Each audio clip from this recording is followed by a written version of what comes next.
सुप्रभात विद्यार्थियों। हिंदी व्याकरण का पाठ नंबर 1 भाषा।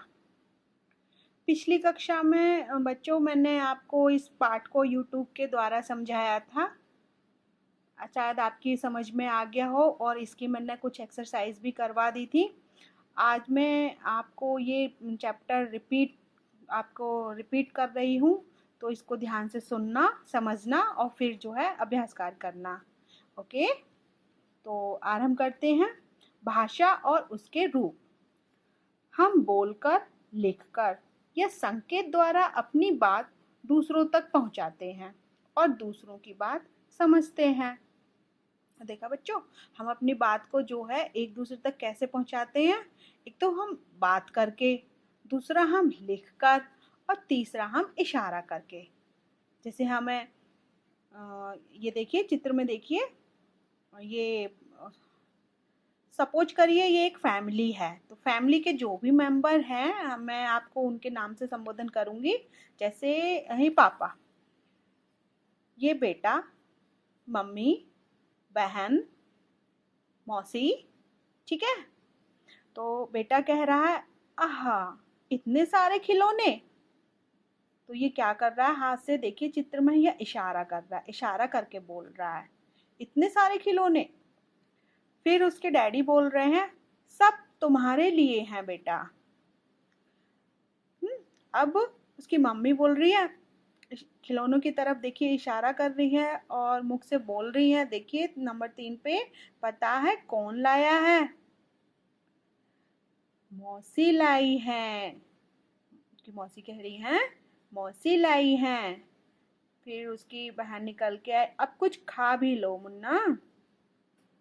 तो देखा आपने कौन कौन इनसे बातें कर रहा है, एक बच्चे से कौन कौन बात। उसकी मौसी बात कर रही है, माँ बात कर रही है, पिताजी बात कर रहे हैं, है ना, इशारे से बात कर रहे हैं, बोलकर बात कर रहे हैं। तो ये हमारी कौन सी भाषा है?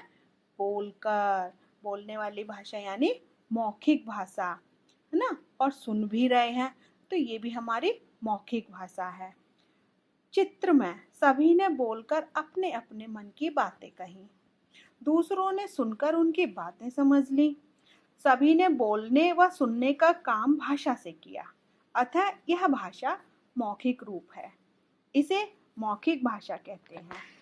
बोलकर कही गई और सुनकर समझी गई भाषा मौखिक भाषा कहलाती है। तो आगे बच्चों समझ में, बोलकर कही गई और सुनकर समझी गई भाषा मौखिक भाषा कहलाती है। अब इस चित्र में देखिए, माँ अपने बेटे को एक पत्र दे रही है। पत्र, उस पर्चे में कुछ लिखा हुआ है। ठीक है, और इस चित्र में यह बेटा इस पर्ची को लेके शॉप पर गया है, तो वो पर्ची जो है दुकानदार को दिखा रहा है। तो चित्र में माँ ने अमन को सामान की एक पर्ची लिख कर दी। अमन ने पढ़कर समझ लिया कि क्या क्या सामान लाना है। अमन ने दुकानदार को पर्ची दी, दुकानदार ने पढ़कर समझ लिया कि क्या सामान देना है। चित्र में माँ ने अपनी बात लिखकर कही और अमन तथा दुकानदार ने पढ़कर समझ लिया। यहाँ भी सभी ने लिखने व पढ़ने में भाषा का प्रयोग किया है। यह भाषा का लिखित रूप है, इसे लिखित भाषा कहते हैं। तो समझ में आया बच्चों, यहाँ पे जो है लिखित भाषा का प्रयोग किया गया है, जो कि एक पर्ची पर लिखकर बताया गया है। ओके, लिखकर कही गई और पढ़कर समझी गई भाषा लिखित भाषा कहलाती है।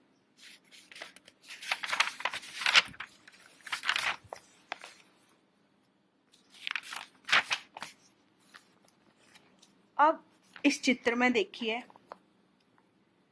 इस चित्र में माँ अपने बेटे को हाथ हिलाकर स्कूल के लिए विदा कर रही है।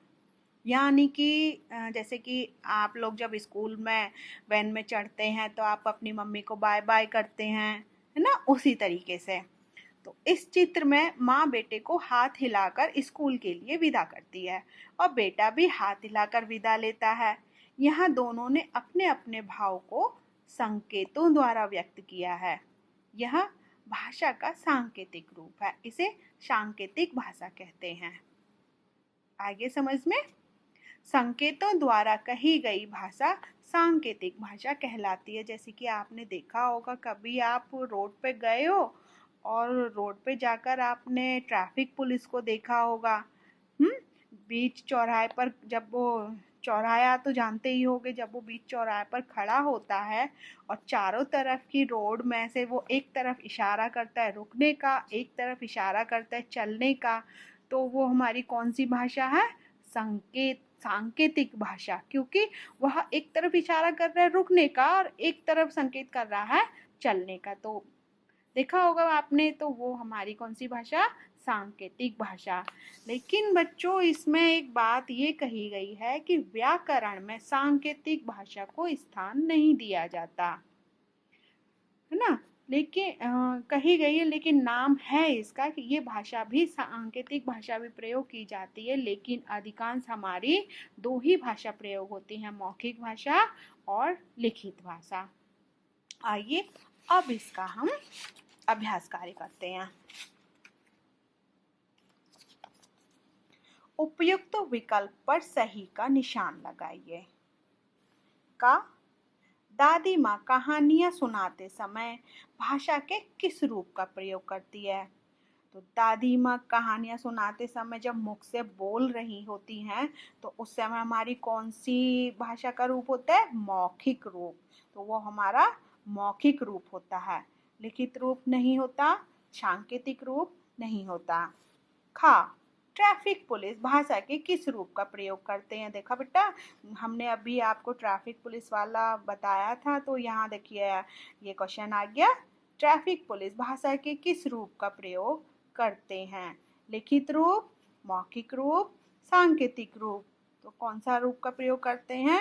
लिखित रूप नहीं करते, मौखिक रूप नहीं करते, सांकेतिक रूप का प्रयोग करते हैं। ओके। गा लेखक भाषा के किस रूप का प्रयोग करते हैं? लेखक, जैसे कि नाम से ही स्पष्ट हो रहा है, लिखने वाला कार्य। जो लिखने वाला कार्य करते हैं उनको लेखक बोलते हैं। तो लेखक कौन से रूप का प्रयोग करते हैं? मौखिक रूप नहीं, लिखित रूप। यस, लेखक लिखित रूप का प्रयोग करते हैं, सांकेतिक रूप का नहीं। हिंदी क्या है? हिंदी क्या है? हिंदी राष्ट्रभाषा है, बोली नहीं है, प्रादेशिक भाषा नहीं है। हिंदी राष्ट्रभाषा, यह हमारे पूरे देश में बोली जाने वाली भाषा है, तो यह हमारी राष्ट्रभाषा है।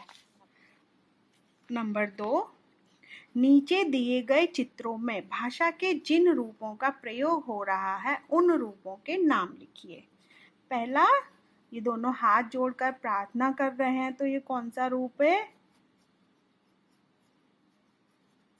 मौखिक। स्टेशन मास्टर जो है ट्रेन को हरी झंडी दिखा रहे हैं, तो ये कौन सा रूप है? सांकेतिक। यहाँ यह एक दूसरे से बात कर रहे हैं, तो यह कौन सा रूप है? मौखिक। यहाँ यह लड़का पन्ने पर कुछ लिख रहा है, तो ये कौन सा रूप है? लिखित। ये लिखित रूप है। यहाँ नेताजी भाषण दे रहे हैं, भाषण देने का मतलब यानी लोग सुन रहे हैं, ये बोल रहे हैं, लोग सुन रहे हैं, तो बोलने और सुनने वाली भाषा हमारी कौन सी है? मौखिक रूप। यह किताब हमारी लिखी हुई है, इसमें लिखा हुआ है, रामायण लिखी हुई है, तो यह हमारी लिखित भाषा का रूप है। अब नंबर 3, कोष्टक में से किन्हीं कोष्टक में से सही शब्द चुनकर खाली स्थान भरिए। भाषा के मौखिक रूप को मौखिक भाषा कहते हैं।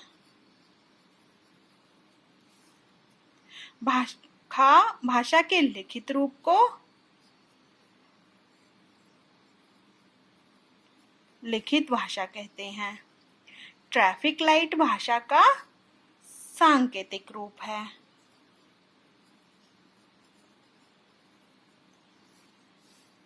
भारत की राष्ट्रभाषा हिंदी है।